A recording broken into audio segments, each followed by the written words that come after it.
네, 계속하여서 저는 이제 엘리야의 스토리를 통하여서 부르심의 시리즈를 다루었습니다. 지금까지 3번의 부르심의 시리즈를 의도하지는 않았지만 다루었고, 오늘은 부르심의 시리즈 4번째 마지막 시리즈로 마무리를 지으려고 합니다. 특별히 오늘 본문은 원래는 열왕기상 19장 18절의 말씀, 하나님께서 바알에게 절하지 아니하는 7,000명의 사람들을 남기었다, 이 말씀을 또한 다루어야 되는데, 특별히 바울 사도가 로마서에서 이 말씀을 매우 탁월하게 잘 적용하였습니다. 그래서 오늘은 바울 사도의 이 로마서 말씀을 통하여서 부르심의 시리즈를 마지막 마무리를 지으려고 합니다. 여러분, 우리가 살아가는 이 시대를 바라보면 점점 더 우리의 마음이 참 답답해집니다. 뉴스를 보면 점점 더 우리의 눈살이 찌푸려집니다. 우리를 둘러싸고 있는 상황들, 그리고 사람들의 모습들, 경제적인 모습들, 세계 곳곳의 상황들을 보면 참 마음이 답답해져 오는 것이 느껴집니다. 우리나라의 상황만을 봐도 그렇습니다. 한때는 우리나라의 상황이 삼포 세대라고 하였습니다. 이것이 말하는 게 의미하는 게 무엇입니까? 결혼과 연애와 출산을 포기한 세대라는 것이지요. 근데 그러한 3포 세대가 5포 세대가 되고 5포 세대가 7포 세대가 되고, 그리고 저와 여러분이 살아가는 우리 다음 세대가 이제 살아가야 되는 이 시대는 M포 세대, 수없이 많은 것들을 셀 수 없이 포기해야 된다라는 시대입니다. 더욱이 여러분, 요즘의 영적인 상황들을 보십시오. 강단에서, 그리고 우리가 교회에서조차 하나님의 말씀을 바로 선포하는 것에 대해서도 이제는 여기저기서 공격이 들어오는 시대입니다. 세상의 문화는 왜 이렇게 점점 더 하나님의 말씀과 반대로 가고 있습니까? 왜 이렇게 하나님께서 세우신 질서들을 무시하는 것입니까? 세상의 문화가, 우리가 살아가는 이 세대가 점점 더 악하여지고 어두워져 가는 것을 우리는 경험합니다. 우리는 이러한 상황 속에서 함께 수요 엎드림 기도회나 함께 모여서 기도를 할 때에는 그래도 나라와 세대를 위하여서 이 열방을 위해서 함께 기도할 수 있습니다. 하지만 우리가 홀로 우리가 나라와 세대와 이 커다란 문제를 놓고 기도하려고 하면 참 막막해져 오는 것을 우리는 경험하게 됩니다. 이러한 시대를 살아가다 보면 우리도 모르게 우리는 이러한 시대 속에서 그저 내 자신의 신앙만을 지키는 것이, 이것이 최선이 아닐까? 그리스도인으로서 그저 나 혼자 바로 서는 것이 최선이 아닐까?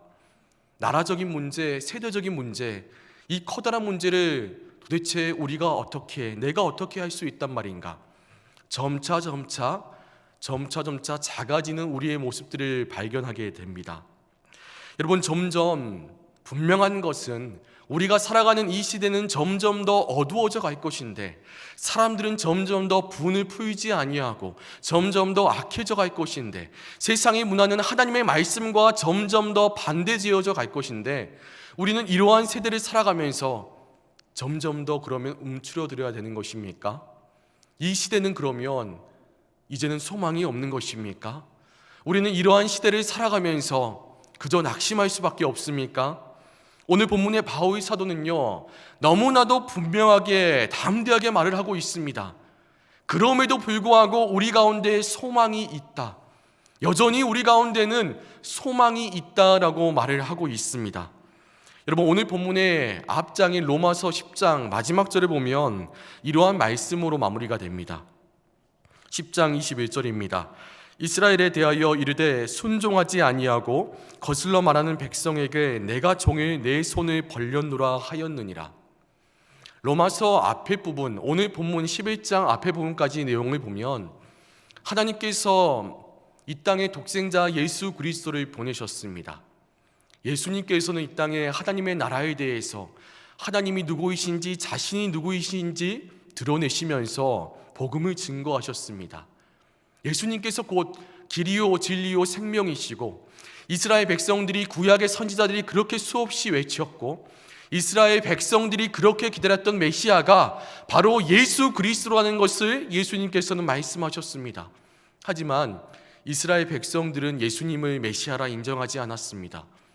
자신들이 원하는 메시아가 아니었고 그들의 영적인 눈이 어두워져 있었기 때문에 그들은 메시아를 알아보지 못하였고 메시아를 거부하였고 결국에는 예수 그리스도를 십자가에 못 박았습니다. 그래서 로마서에서는 이제 어떻게 말하고 있습니까? 복음을 먼저 하나님의 선민 백성인 이스라엘에게 전하였지만 너희들이 하나님의 복음을 듣지 않았기 때문에 이제는 이 복음이 너희들이 그렇게 멸시하던, 당신들이 그렇게 무시하던 이방인에게로 복음이 이제는 방향이 흘러갔다. 이러한 말씀이 10장까지의 내용입니다. 여러분, 유대인들이요, 로마서의 말씀을 보면서 무엇을 깨달을까요? 유대인들이 로마서의 말씀을 보면서 무엇을 느끼게 될까요? 바로 낙심과 좌절과 절망을 느끼게 될 것입니다. 지금까지 우리 민족의 삶이 하나님의 기쁨이 되는 삶이 아니라 우리가 그토록 율법을 열심히도 지켰는데 그러나 정작 우리의 삶은 하나님의 독생자를 우리는 알아보지 못하였고 하나님이 보내신 예수 그리스도를 우리는 십자가에 못 박았고 결국에는 우리에게 먼저 왔던 복음이 이제는 이방인들에게로 향하였구나. 이제는 우리 민족의 앞날이 어떻게 될 것인가? 우리의 민족에게는 이제는 더 이상 소망이 없는 것인가?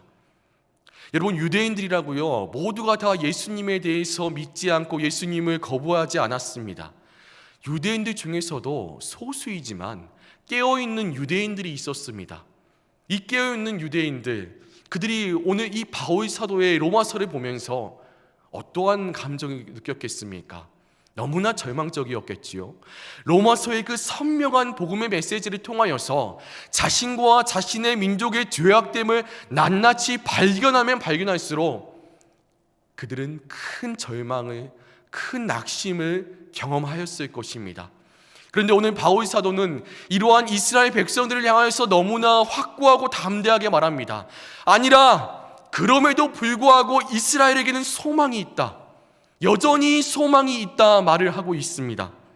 여러분, 도대체 바울 사도의 여전히 이스라엘에 소망이 있다 말하는 근거가 무엇입니까?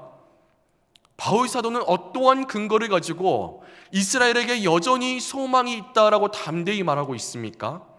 우리 오늘 말씀을 통하여서 우리 또한 너무나 낙심된 이 세대, 사람들인 정말 소망이 없어버리는, 소망을 느껴볼 수 없는 이 세대 가운데서, 사람들에게서는 기쁨과 소망과 사랑을 찾아볼 수 없는 이 시대 가운데서 그럼에도 불구하고 여전히 우리 가운데도 소망이 있다. 그러므로 주여 우리를 사용하여 주시옵소서. 우리가 담대히 말할 수 있는 이유가 무엇인지를 오늘 말씀을 통해 함께 확인하길 소망합니다. 첫 번째 그 근거는 하나님께서는 자신의 백성을 결코 포기하지 않으시기 때문이라는 것입니다. 여러분, 우리가 누군가에게 어떠한 주장을 할 때는요, 거기에 대한 분명한 근거가 있어야 합니다. 예를 들어서 한때는 사람들이 지구가 네모나다라고 말하고 여겼습니다. 그런데 만약에 이러한 사람들에게 지구는 네모나지 않습니다, 지구는 둥굽니다 라고 어떠한 사람이 이제 새로운 이야기를 합니다. 그래서 지구가 네모나다라고 믿는 사람들이 그러면 그렇게 말하는 근거가 무엇입니까? 라고 말을 했을 때에 지구가 둥굽니다 라고 말하는 사람이 그냥 내 생각이 그렇습니다, 그냥 보면 딱 알지 않습니까? 감히 그래요 이렇게 말하면 여러분 누가 믿겠습니까? 누군가에게 새로운 주장을 할 때에는 아니다, 이전에 이것이 틀렸고 이것이 맞는 것이다 라고 새로운 주장을 할 때에는 거기에 대한 분명한 납득할 만한 근거가 있어야 합니다. 여러분, 바울 사도가 유대인들의 깊은 절망 가운데서 여전히 그럼에도 불구하고 이스라엘에 소망이 있다고 담대하게 말하였습니다. 그렇다면 바울 사도의 말에도 분명하게 근거가 있어야 합니다. 왜 그렇습니까? 지금처럼 유대인들이 깊은 절망을 느끼고 있는데 이 깊은 절망을 느끼고 있는 사람들에게 아무런 근거도 없이 무작정 소망이 없다라고 말할 수는 없는 것입니다. 이렇게 아무런 근거도 없이 말한다고 해서 누가 그렇습니까? 우리 민족에는 이러한 소망이 있습니까? 라고 납득할 수 있는 사람이 어디 있겠습니까? 이렇게 깊은 절망을 느끼고 있는 유대인들에게 그럼에도 불구하고 이스라엘에게는 소망이 있습니다 라고 말을 할 것이면 여기에 대한 분명한 그들이 납득할 만한 근거가 있어야 됩니다. 여러분, 우리 1절과 2절의 말씀 한번 자막을 띄워주십시오. 1절과 2절의 말씀을 다시 한번 읽어보겠습니다. 시작. 그러므로 내가 말하노니 나도 이스라엘이며 하나님이 그 미리 하신 자기 백성을 버리지 아니하셨나니. 네, 여기까지 읽겠습니다. 우리가 1절과 2절의 말씀을 보면요, 바울 사도가 먼저 유대인들에게, 이스라엘 백성들에게 그럼에도 불구하고 우리 민족에게는, 이스라엘에게는 소망이 있습니다 라는 말하는 첫 번째 근거를 발견하게 됩니다. 1절과 2절의 말씀을 보십시오. 어떤 말씀이 반복적으로 등장하고 있습니까? 그러므로 내가 말하노니 하나님이 자기 백성을 버리셨느냐? 그럴 수 없느니라. 2절을 보십시오. 하나님이 그 미리 하신 자기 백성을 버리지 아니하셨나니. 1절과 2절에서 공통적으로 발견할 수 있는 말씀이 무엇입니까? 하나님께서는 자신의 백성을 결코 버리지 아니하신다는 것입니다. 이것이 이스라엘 백성들에게, 곧 하나님의 백성에게 그럼에도 불구하고 아무리 지금 처한 상황이 낙심되고 절망적으로 보인다 할지라도 그럼에도 우리에게는 소망이 있다 말하는 이유라는 것입니다. 여러분, 예를 들어 한번 생각해 보겠습니다. 어린아이 얼마나 호기심이 많은 시기입니까? 어린아이는요, 지금도 우리 이면지 집사님께서 뒤에서 아이를 안고 계시지만 이제 아이가 점차 걸음마를 하고 성장을 하면 그 아이는 모든 것들을 백지처럼 이제 다 흡수를 합니다. 호기심이 얼마나 많습니까? 이 아기는 길을 걸어가면요, 아니면 가만히 놔두면 자신의 눈에 보이는 반짝반짝거리는 것들을 쫓아가게 돼 있습니다. 나의 부모가 옆에 있든지 없든지 아이는 그저 자신의 눈에 보이는 반짝반짝한 새로운 것들을 향해 쫓아갑니다. 여러분, 한번 생각해 보십시오. 어린아이가 부모와 함께 길을 걸어가는데 글쎄, 부모는 아이를 붙잡지 않고 아이만 부모의 옷자락을 붙잡고 있다고 생각해 보십시오.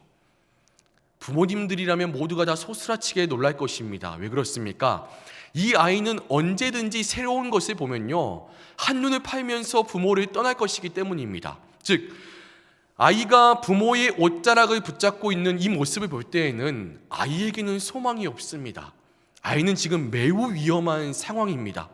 하지만 반대로요, 아이가 부모와 함께 길을 걸어가는데 부모가 반대로 아이의 손을 꼭 붙잡고 길을 걸어간다고 한번 생각해 보십시오. 여기에는 아이의 소망이 있습니다. 여러분, 왜 그렇습니까? 아이는 분명요, 길을 걸어가며 새로운 것들을 향해서 말을 할 수 있는 아이라면 이것 좀 사주세요, 아버지 어머니 이것 좀 사주세요 하면서 그곳에서 가만히 멈춰서 이동을 하지 않으려고 하겠지요. 새로운 곳으로 향하려고 하겠지요. 하지만 부모님이 아이의 손을 꼭 붙잡고 있기 때문에 아이가 혹시나 위험한 길을 가더라도 부모님이 그 손을 놓지 않기 때문입니다. 아이에게는 바로 여기에 소망이 있는 것입니다. 여러분, 이스라엘 백성들은요, 하나님께서 그들을 하나님의 백성으로 놀라운 은혜 가운데 삼아 주셨습니다. 그러면서 그들에게 주신 그 언약의 조건이 무엇입니까? 하나님의 말씀에 순종하는 것이지요. 그런데 저와 여러분이 너무나도 잘 아는 것처럼 이스라엘 백성들의 모습이 어떠하였습니까? 하나님이 주시는 평안함, 하나님께서 위험에서 건져주면 바로 고개를 돌려서 세상을 향해서 마치 어린아이가 새로운 것을 향해서 쫓아가는 것처럼 세상과 죄악을 향해서 쫓아가는 것이 이스라엘 백성들이었습니다. 하나님께서 수많은 선지자를 통하여서 나에게 돌아오라, 회개하라 수없이 말씀하시지만 그때뿐이었습니다. 하나님의 회초리를 맞고 하나님 너무나 아픕니다, 너무나 고통스럽습니다, 우리 좀 구원해 주십시오. 하나님께서 그들을 구원해 주시면 언제 그들이 그렇게 하나님께 요청했는지 그냥 얼굴을 바꾸면서 죄악을 향하여서 나아갔습니다. 열왕기상 19장에 배경이 되는 아합 왕과도 마찬가지지 않습니까? 솔로몬의 모습도 보십시오. 하나님께서 그 가운데 그에게 얼마나 놀라운 축복을 주셨습니까? 하지만 솔로몬은 하나님이 주시는 평안 속에서, 하나님이 주시는 축복 속에서 결국에는 우상을 섬기면서 하나님의 마음을 아프게 하였고 그의 죄로 인하여서 그 후대에 이스라엘이 둘로 나뉘어지게 되었습니다. 즉 이스라엘 백성들은 계속하여서 하나님의 손을 놓아버렸습니다. 이스라엘 백성들의 모습만을 봤을 때는요, 여러분, 전혀 소망이 없습니다. 이스라엘 백성들의 모습만을 봤을 때에는 어떠한 희망도 찾을 수 없습니다. 하지만 여러분, 오늘 말씀을 보십시오. 1절과 2절의 말씀을 다시 한번 보십시오. 화면에 다시 한번 띄워주십시오. 이러한 이스라엘 백성들인데, 이러한 오늘 본문의 유대인들인데 하나님께서 그러한 그들을 향해서 동일하게 뭐라 말씀하신지 다시 한번 읽어보겠습니다. 시작. 그러므로 내가 말하노니 하나님이 자기 백성을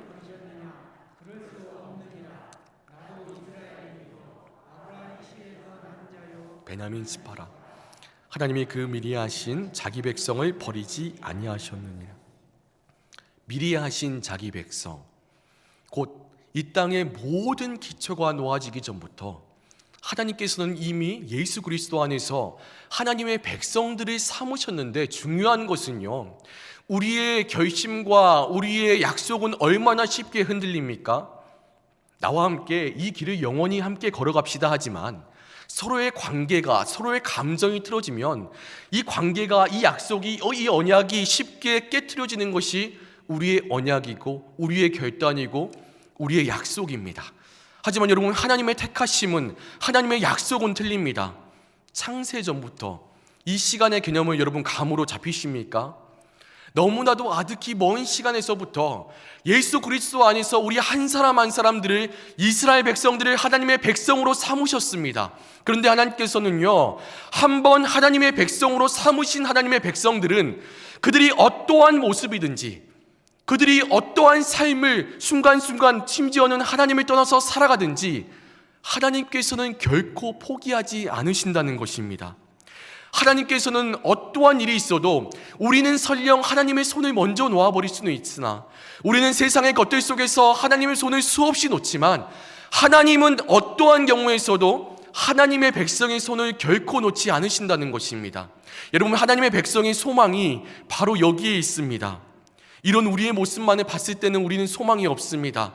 수없이 하나님을 떠나는 우리의 모습만을 봤을 때에는 우리에게는 낙심밖에 없습니다. 하지만 어떠한 일이 있어도 하나님의 백성의 손을 결코 놓지 아니하시는 하나님, 어떠한 일이 있어도 우리를 결코 포기하지 아니하시는 하나님을 바라볼 때 우리는 어떠한 좌절될 순간, 심지어 내 자신이 지금 하나님 앞에 너무나 부끄러운 순간에서도 그럼에도 불구하고 여전히 우리는 소망이 있다 말할 수 있는 것입니다.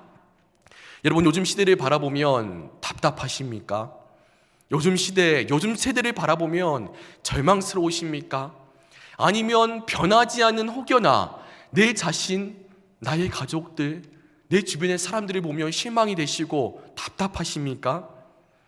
이 커다란 세상의 흐름, 내가 마주하고 있는 이 문제 속에서 나의 힘으로 과연 무엇을 할 수 있을까?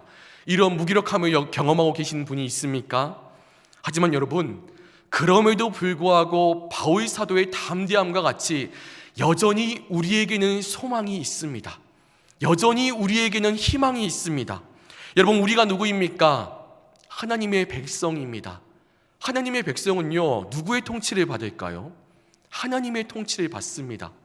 하나님의 백성의 삶은 누가 책임지실까요? 여러분, 하나님의 백성의 삶을 누가 책임지십니까? 바로 하나님께서 책임지십니다. 아무리 우리의 시대가 어둡다 할지라도, 아무리 우리의 세대가 너무나 악하다 할지라도, 그 가운데서 나의 마음이 너무나 답답하다 할지라도 하나님께서는 하나님의 백성의 삶을 어떠한 경우에서도 포기하지 않으시고 어떠한 경우에서도 책임지십니다. 그렇게 우리는 바울 사도와 같이 이러한 세대에도 불구하고, 이러한 시대 속에서도 불구하고 오히려 담대하게, 하나님, 너무 어두운 시대이지만 우리를 사용하여 주시옵소서, 우리를 통하여서 하나님의 영광이 드러나게 하여 주시옵소서, 이 세대 가운데서 하나님의 소망이 선포되게 하여 주시옵소서. 우리는 오히려 아무리 절망적인 상황에서도 담대하게 구할 수 있는 것입니다. 여러분, 두 번째로, 우리가 아무리 절망적인 시대에서도, 상황에서도 여전히 우리를 사용하여 주소서라고 담대하게 구할 수 있는 두 번째 근거는, 아무리 절망적인 시대라 할지라도 하나님께서는 남은 자들을 통하여서 하나님의 놀라운 새 일을 행하시기 때문입니다. 여러분 2절과 5절의 말씀을 다 같이 번갈아 가면서 읽겠습니다. 오늘 본문 2절과 5절의 말씀입니다. 너희가 성경이 엘리야를 가리켜 말한 것을 알지 못하느냐? 그가 이스라엘을 하나님께 고발하되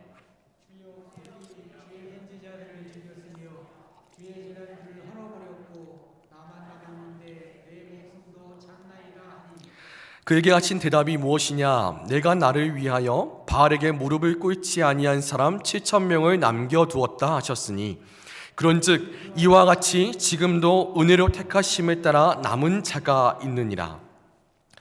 바울 사도가 그럼에도 불구하고 여전히 우리에게 소망이 있는 이유, 그럼에도 불구하고 하나님 우리를 사용하여 주시옵소서라고 담대히 말할 수 있는 이러한 두 번째 근거를 말합니다. 바로 엘리야의 스토리를 근거로 제시합니다. 여러분 하나님께서 엘리야에게 이제 장차 북왕국 이스라엘의 너무나 큰 죄악 때문에 참고 참으시다가 드디어 심판의 칼날을 빼셨음을 말씀하십니다. 그것이 17절의 말씀이었습니다. 그리고는 18절에 오늘 본문에서도 바울 사도가 인용한 것처럼 여전히 바알에게 무릎 꿇지 아니한 7,000명의 사람을 그럼에도 하나님께서 남겨놓으셨다라고 말을 하고 있습니다. 여러분 사실요, 우리가 이 7,000명이라는 숫자에 대해서 생각해 볼 때에 처음에는 7,000명이라는 사람들을 남겨 놓았는가라고 말할 수도 있습니다. 그렇게 생각할 수도 있습니다. 하지만 여러분 북왕국 이스라엘만 하더라도 10개의 지파가 연합된 왕국입니다. 그 수가 얼마나 많겠습니까? 그 가운데서 7,000명을 생각해 보십시오. 이 7,000명으로 나라의 거의 모든 사람들이 우상을 섬기고 하나님의 마음을 아프게 할 때에 이 10개 지파가 연합된 왕국을 다스리는 이 왕가가 앞장서서 하나님의 나라를, 하나님의 말씀을 불순종하는데 이 7,000명의 사람들로 이 나라를 변화시킬 건가요? 나라의 크기를 생각해 본다면 7,000명의 사람들은 매우 소수의 사람들입니다. 여러분 그런데도 바울 사도는 이와 같음에도 불구하고 지금 바울 사도의 시대에도 이처럼 소수의 하나님이 남겨두신 사람들이 있기 때문에 여전히 이스라엘의 소망이 있다라고 말을 하고 있습니다. 5절이지요. 그런즉 이와 같이 지금도 은혜로 택하심을 따라 남은 자가 있느니라. 여러분 도대체 남은 자들이 누구이길래 이럴까요? 도대체 남은 자들이 어떠한 역할을 감당하기에 바울 사도는 자신의 민족의 그 커다란 절망 앞에서 너무나도 커다란 이 문제 앞에서도 여전히 이스라엘에게는 우리에게는 소망이 있다라고 말을 하는 것일까요? 여러분 바울 사도의 지금 중요한 신학이기도 하고 성경을 관통하는 중요한 진리가 있는데요, 그것은 바로 남은 자에 관한 메시지입니다. 하나님께서는 그 시대마다 하나님의 사람들을 소수로 남겨두셨습니다. 하나님께서 남겨두신 사람들을 남겨두신 이유는 첫 번째로는 그들의 구원을 위함입니다. 그리고 두 번째는 뭐냐면 하나님께서 남겨두신 그 소수의 사람들을 통하여서 아무리 절망적인 시대, 아무리 낙심된 시대에도 하나님의 구원의 역사를 계속하여 이루시기 위함입니다. 즉 하나님이 남겨두신 사람들을 통하여서 아무리 절망적인 세대라 할지라도 하나님께서는 그 사람들을 통하여서 하나님의 놀라운 새 일을 행하시기 위함입니다. 여러분 구약의 말씀들을 보십시오. 아무리 민족이 범죄하고 아무리 그 시대가 악하여도 하나님이 남겨두신 사람들이 있었습니다. 우리 지금 새벽 예배 말씀은 창세기를 보고 있습니다. 창세기 앞부분을 보면요, 하나님께서 세상을 창조하시고 아담과 하와를 지으시고 이제 사람들이 번성하기 시작합니다. 하지만 사람들이 번성함과 동시에 무엇이 함께 퍼져가는지 여러분 아십니까? 바로 죄가 함께 세상에 퍼져갔습니다. 그래서 노아 시대를 보면 이 땅에 많은 거의 모든 사람들이 하나님을 떠나서 하나님과 반대의 삶을 살아갔음을 우리는 짐작할 수 있습니다. 사람들의 마음이 죄로 가득하다고 지금 성경은 말하고 있습니다. 오죽했으면 사랑의 하나님, 인자하신 하나님조차 사람들의 모습을 보고 도무지 참으실 수 없을 정도였습니다. 사람들을 물로써 멸하시기로 결심을 하는데 중요한 것은요, 하나님께서 그 가운데서도 노아의 가족들을 남겨두셨다는 것입니다. 그 가운데서도 모든 인류가 멸망당하지 않도록 인류가 살 수 있는 소망의 끈을 남겨두셨다는 것입니다. 여러분, 모세를 기억해 보십시오. 바로가 이제 이스라엘 백성들에게 태어나는 모든 남자들은 다 죽이라 명하였습니다. 하지만 하나님께서는 모세라는 사람을 남겨두셔서요, 모세를 통하여서 애국 가운데서 고통당하고 있는 하나님의 백성들을 이끌어내셔서 그들을 가나안으로 이끄십니다. 여러분, 또한 느헤미야를 한번 기억해 보십시오. 느헤미야 시대에 이스라엘은 여전히 죄를 지어서 나라가 멸망을 당하여서 포로로 끌려왔습니다. 하지만 이스라엘에는 소수의 또한 남은 사람들이 있었지요. 그들은 성벽이 없어서 주변 민족들의 약탈과 고통을 당해야 했습니다. 하지만 하나님께서 남겨두신 느헤미야를 통하여서 이스라엘의 성벽을 다시 짓게 하시고 이스라엘을 다시 회복시켜 가셨습니다. 에스더와 모르드게는 어떠합니까? 이스라엘 백성들의 민족이 멸살당한 위기를 처합니다. 하지만 그 가운데서도 하나님께서는 에스더와 모르드게라는 남겨두신 사람들을 통하여서 대역전을 일으키십니다. 오늘 본문의 바울 사도를 또한 기억해 보십시오. 여러분, 바울 사도 시대에 얼마나 많은 그리스도인들이 박해를 받았습니까? 얼마나 많은 사람들이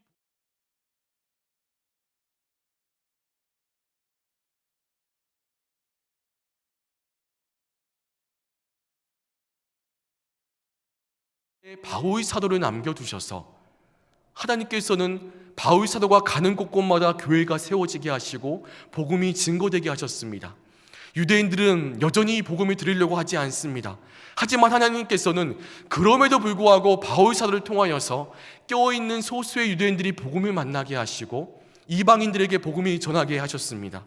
곧 바울 사도가 그럼에도 불구하고 이스라엘에게 남은 자들이 있기 때문에 소망이 있다 말하는 근거는 하나님께서는 지난 모든 세월들 가운데서 아무리 그 시대가 악하다 할지라도 하나님이 남겨놓으신 사람들을 통하여서 하나님의 새 일을 행하셨던 것처럼 지금 바울 사도의 시대에도 하나님이 남겨놓으신 사람들이 있기 때문에 하나님께서는 이 사람들을 통하여서 하나님의 새 일을, 하나님의 구원의 역사를 계속하여 이루어 가시기 때문에 여전히 이스라엘에는 소망이 있다라고 말을 하는 것입니다. 여러분, 오늘 말씀을 들으면서요, 어떠한 분들은 이제 이러한 질문을 하실 수도 있습니다. 지금까지 너무나 성경에 굵직굵직한 성경의 믿음의 인물들만 예로 든 것이 아닙니까? 노아, 여호수아, 갈렙, 모세, 그리고 바울 사도 모두가 다 성경에서 너무나 유명한 특별한 인물들 아닙니까? 이 특별한 인물들의 삶과 우리처럼 평범한 삶이 어떠한 연관이 있겠습니까? 오늘 말씀을 들으시면서 혹여나 이런 질문이 있으실 분이 있습니다. 여러분, 너무나 성경의 특별한 인물들만 예로 들었죠. 오늘 우리처럼 너무나 평범한 삶이지만 그 삶을 통하여서 곧 평범한 그 남겨두신 하나님의 사람의 삶을 통하여서 하나님께서 얼마나 놀라운 일을 이루셨는지 제가 계속하여 말씀을 들려드리겠습니다. 우리가 로마서 16장을 보면요, 우리의 가슴이 너무나 뜨거워지는 경험을 하게 됩니다. 그 이유는 이름도 없이 빛도 없이 드러나지 않게 복음을 위하여 그 삶을 헌신된 사람들의 이름이 계속하여 등장하기 때문입니다. 우리 그 중에서요, 말씀을 한번 띄워주세요. 로마서 16장 1절과 2절의 말씀을 한번 다 같이 읽겠습니다. 다 같이 읽겠습니다. 시작. 내가 갱그레와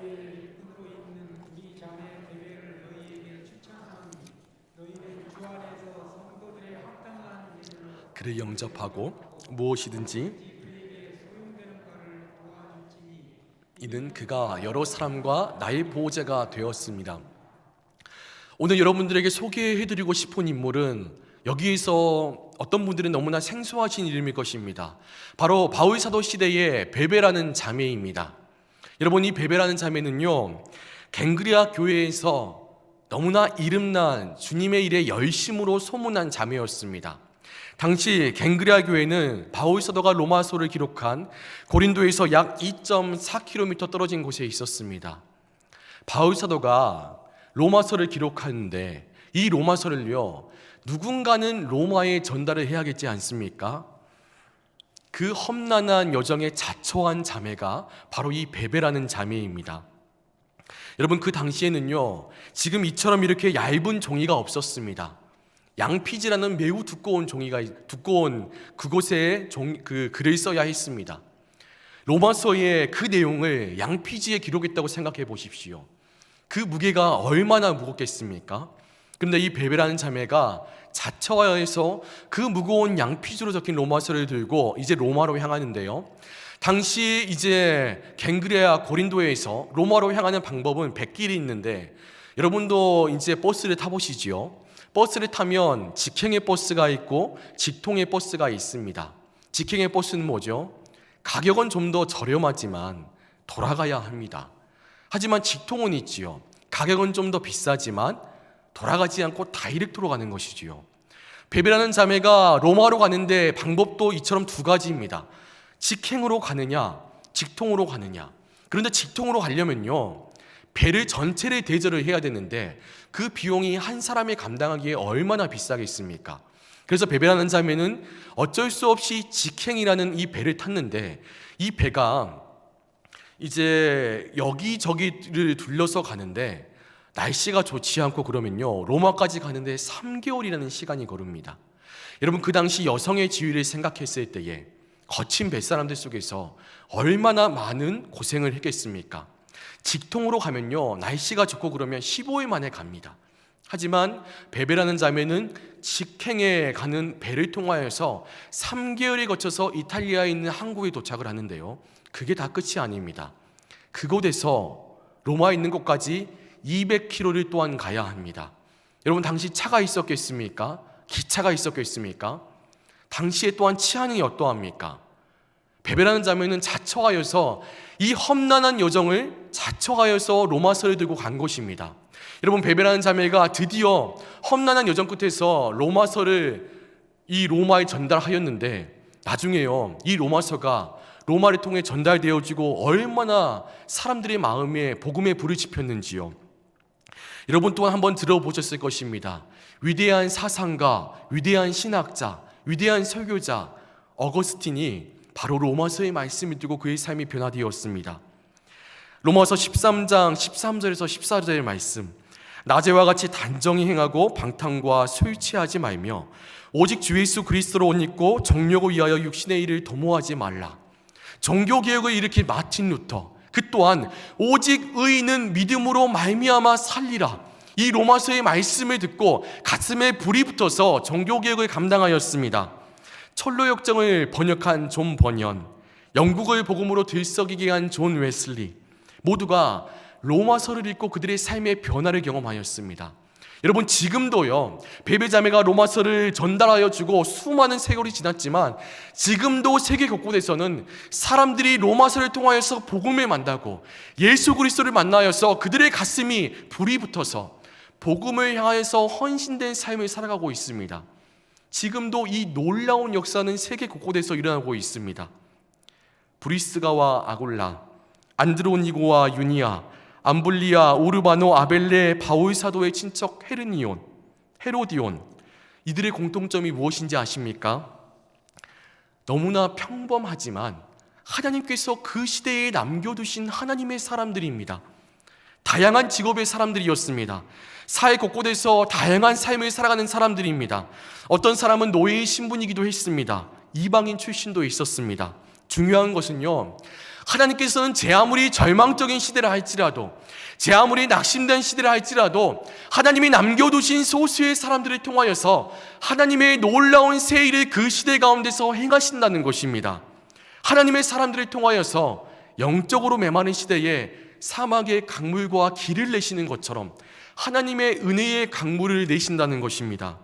여러분, 이제 중요한 질문을 여러분에게 던지지 않을 수 없습니다. 그렇다면 오늘 본문을 바라보면서 이 시대의 남은 자는 누구입니까? 우리 시대의 이 중요한 남은 자는 그럼 누구입니까? 내 옆사람입니까? 훌륭한 목사님입니까? 복음에 온전히 헌신된 선교사님들입니까? 신학자들입니까? 우리 시대의 남은 자들은 그럼 누구입니까? 저를 한번 따라해 보시겠습니까? 다 같이 가슴에 손을 한번 주시고 바로 나 하면 여러분의 이름 땡땡땡을 외쳐주십시오. 바로 나 유일신입니다. 다시 한번 해보겠습니다. 시작. 바로 나 유일신입니다. 여러분의 이름을 불러주셨죠? 여러분이 보기에 이 시대 가운데 소망이 없어 보이십니까? 여러분들의 자녀들의 삶이 너무나 걱정되십니까?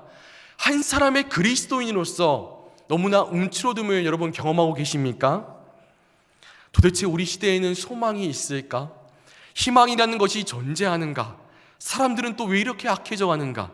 교회를 다닌다는 것이, 신앙생활을 한다는 것이, 직장에서 그리스도인으로 산다는 것이 왜 이렇게 답답하고 어렵고 다른 사람의 눈치가 보이고 움츠러드는가? 가정에서, 직장에서, 학교에서 앞으로 나는 어떻게 그리스도인으로 계속하여 살아갈 수 있단 말인가? 이러한 생각들이 물밀듯이 여러분 가운데 몰려들고 있습니까? 그러나 여러분, 하나님께서는 과거에도 그러하셨던 것처럼 여전히 이 시대 가운데서 하나님께서 미리 남겨두신 바로 저와 여러분의 삶을 통하여서 하나님의 놀라운 세일을 이 땅 가운데서 행하실 것입니다.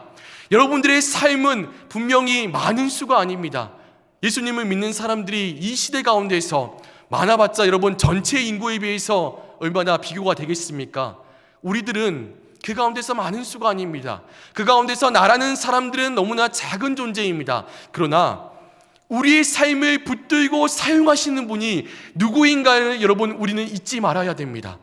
우리는 연약하고 우리는 부족하지만 바울 사도의 고백과 같이 한없이 연약한 우리의 모습이지만, 그러나 우리의 삶을 들어서 사용하시는 분은 온 세상을 창조하시고 만드시고 지금도 모든 것을 주관하시며 능치 못함이 없으신 하나님이십니다.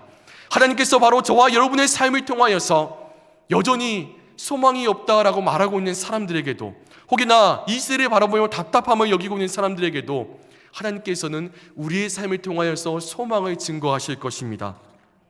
여러분, 그렇게 우리는 그럼에도 불구하고 바울 사도와 같이 우리의 시대를 바라보며 여전히 그럼에도 소망이 있다 말할 수 있는 것이고, 그렇게 우리는 이러한 시대 속에서 담대하게 주여 이 시대 가운데서 나의 삶을 사용하여 주시옵소서, 주여 이 시대 가운데서 나의 자녀의 삶을 사용하여 주시옵소서, 주여 이 시대를 통하여서 우리 교회를 통하여서 하나님의 소망이 증거되게 하여 주시옵소서. 소망이 없다고 말하는 사람들, 좌절하고 낙심하고 세상 가운데서 너무나 암울해하고 있는 사람들에게 우리의 삶을 통하여서 주님의 소망이, 예수 그리스도의 복음이 증거되게 하여 주시옵소서. 우리는 그렇게 이렇게 담대히 구할 수 있는 것입니다. 그러므로 여러분, 이 시대를 바라보면서 담대히 구하십시오. 하나님의 믿음으로 바라보십시오. 소망하십시오. 우리의 삶을 통하여서 하나님께서 이 시대 가운데서 세일을 행하실 것을 믿음으로 바라보며 담대히 나아가십시오. 주님, 우리의 삶을 사용하여 주시옵소서. 주님, 이 직장에서, 나의 일터에서 나의 삶을 사용하여 주시옵소서. 나의 학교에서 나의 삶을 사용하여 주시옵소서. 이 지역 가운데서 우리 교회를 사용하여 주시옵소서. 여러분, 믿음의 눈을 들고 움츠러들지 마시고 뒷걸음질 치지 마시고 믿음의 눈을 들어서 하나님을 바라보면서 어두운 시대일수록 오히려 담대하게 구하십시오. 하나님께서는 여러분의 삶을 통하여서 여러분들의 삶이 가는 곳곳마다 하나님의 놀라운 소망을 선포되게 하실 것입니다. 여러분의 삶을 통하여서 스스로 M4 세대라, 나는 흙수저다, 요즘에는 모래수저라고 말하는 분들도 있지요. 나는 참 좌절된 삶이라, 이 삶에는 그리스도인들에게 소망이 있는가라는 이러한 세대 가운데 하나님의 소망이 증거되어지길 소망합니다. 여러분들의 삶이 가는 곳곳마다, 여러분들의 삶을 마주한 사람마다 주님의 사랑을, 주님의 은혜를, 예수 그리스도의 선명한 복음이 증거되어지기를, 만나게 되기를, 그러함으로 그들의 삶이 변화되어지기를 간절히 소망합니다. 오늘 1절의 말씀입니다. 그러므로 내가 말하노니 하나님이 자기 백성을 버리셨느냐? 그럴 수 없느니라. 5절입니다. 그런즉 이와 같이 지금도 은혜로 택하심을 따라 남는 자가 있느니라. 아멘. 다 같이 기도하겠습니다.